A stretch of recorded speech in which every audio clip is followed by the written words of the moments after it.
MIM నేత MP Asaduddin Owaisi మీడియాతో మాట్లాడుతున్నారు. లైవ్ చూద్దాం. Meeting. I think so.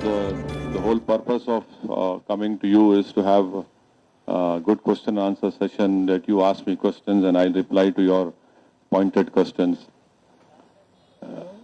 After the general elections of Parliament and the state elections of Telangana and Andhra Pradesh, we have seen that the people of India have given a massive mandate to the BJP-led government.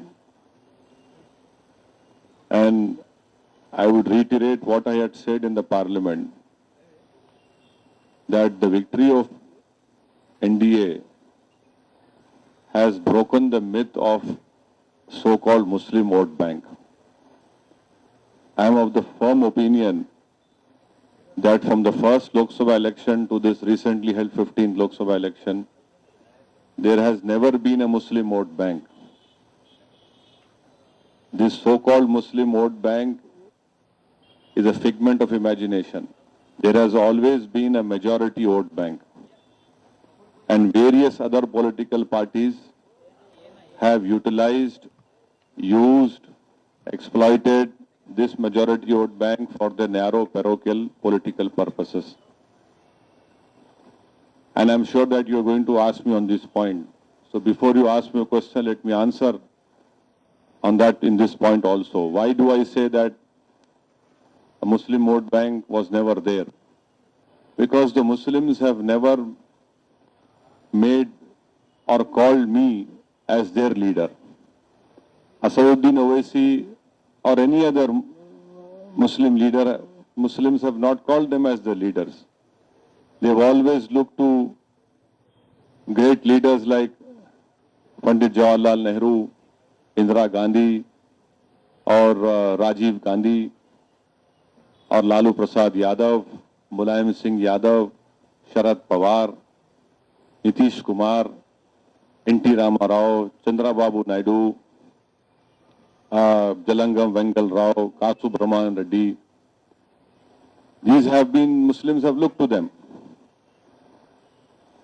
Now, what has happened really in this 15th Lok Sabha election? Why do I say that the myth of Muslim vote bank has been exposed and destroyed forever?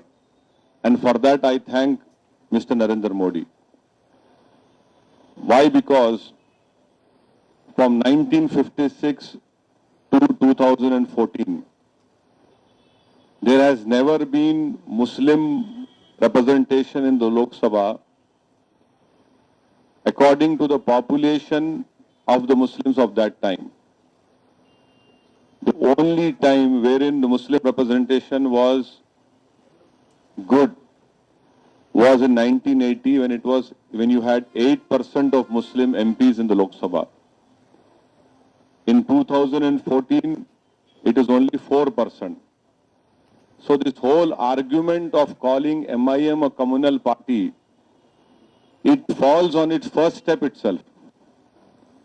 Because I am not responsible for this massive mandate which has been given to BJP or NDA government.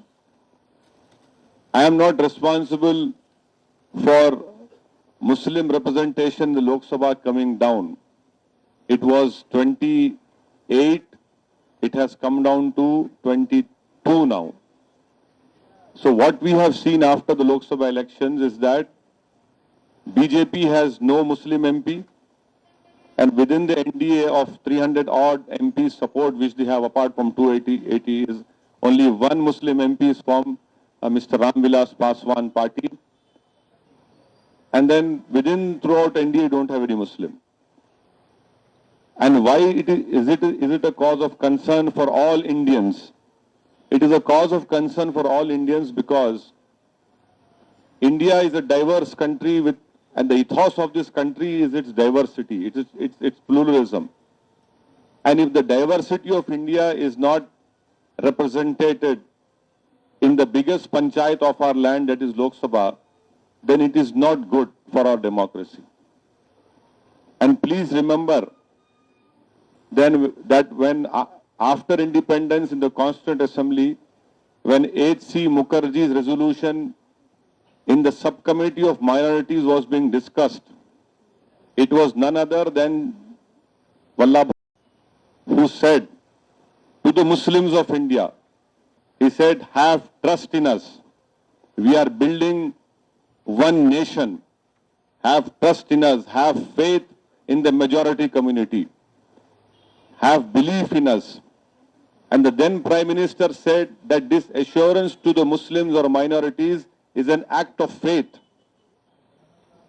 Now, what we have seen from 56 onwards to 2014, I leave it to you to decide how that act of faith, how those great leaders who have said that have trust in us, in the majority community, that we are going to build a one nation.